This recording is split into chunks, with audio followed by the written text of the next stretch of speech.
Hello सांग मैंने आज आम डिस्कसन करवा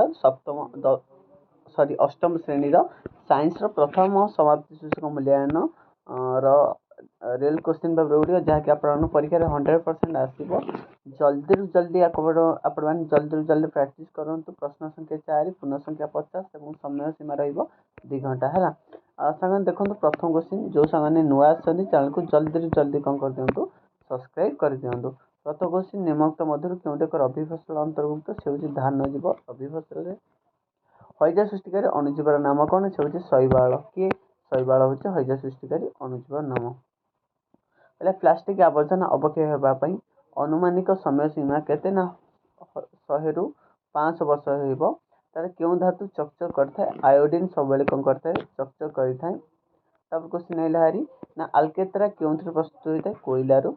एलपीजी कैलोरी मूल्य डैश एटा हूँ 45,000 हम।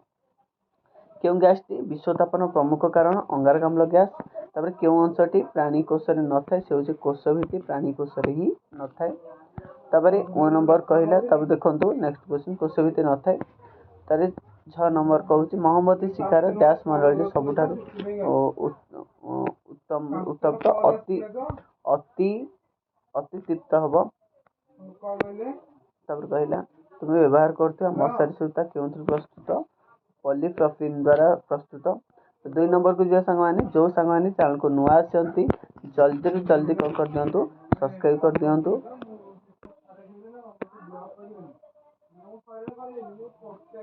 2 नंबर क फसल क्या कहुए सिंपल कथा गोटे स्थान में बड़ क्षेत्र में बहु परिमाण गोटे प्रकार उद्भिद लगेगा फसल बोली कहुए कौन कहुए फसल बोली कहुए। अणुजीव मैंने नथिले परिवेश कौन असुविधा हुआ ना अणुजीव मैंने नथिले मृत उद्भिद और प्राणी मानकर विघटन होता एवं परिवेश अपरिष्कार होता। ग नंबर क्वेश्चन कौन कहूँ ग नंबर जीवा ग नंबर कहला प्लास्टिक्स केते प्रकार कौन कौन प्लास्टिक मुख्यतः 2 प्रकार गोटे हूँ थर्मोप्लास्टिक्स आ गोटे हूँ थर्मोसेटिंग प्लास्टिक्स।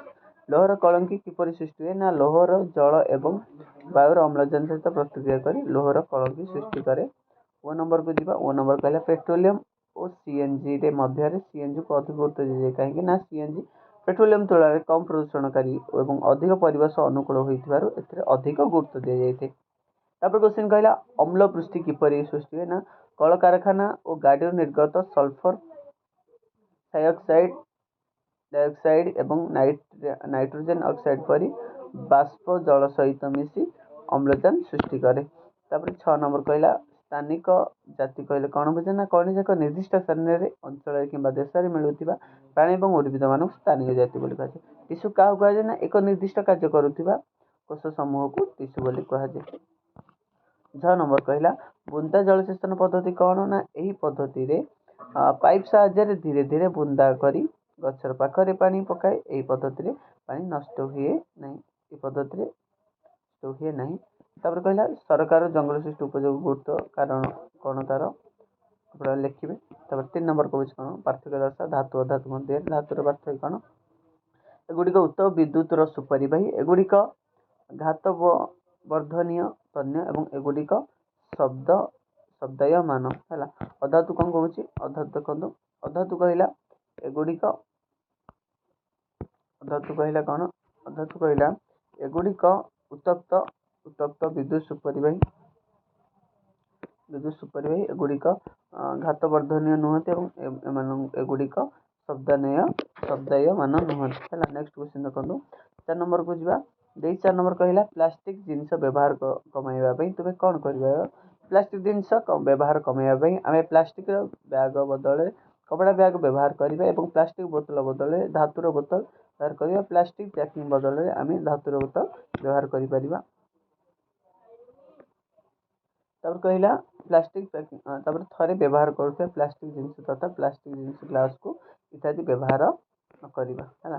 ख नंबर कहला कौन ख नंबर कहूँ ना दहन पाई आवश्यक गोटे सरल परीक्षण ना दहन पाई आवश्यक ना प्रथम गोटे मोमबत्ती को जाली टेबुल पर रख तापर से ही जलुवा मोमबत्ती को एक काच ग्लास रे घोड़े दियो और किसी समय पर तुम्हें देखिए मोमबत्ती आपे आपे लिभिज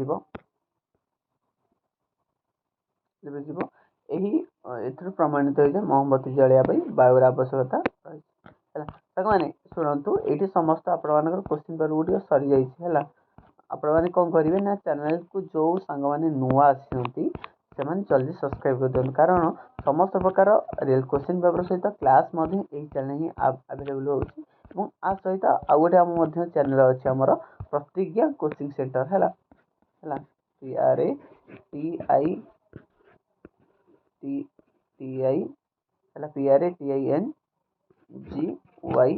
ପ୍ରତିଜ୍ଞା କୋଚିଂ ସେଣ୍ଟର COACHING